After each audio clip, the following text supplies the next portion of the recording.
ضحكت فقالوا ألا تحتشم، بكيت فقالوا ألا تبتسم، بسمت فقالوا يرائي بها، عبست فقالوا بدا ما كتم،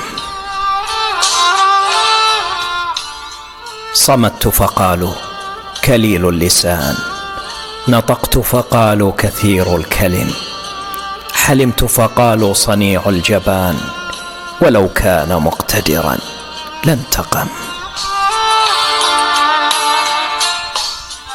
فأيقنت أني مهما أرد رضا الناس لا بد من أن أذم.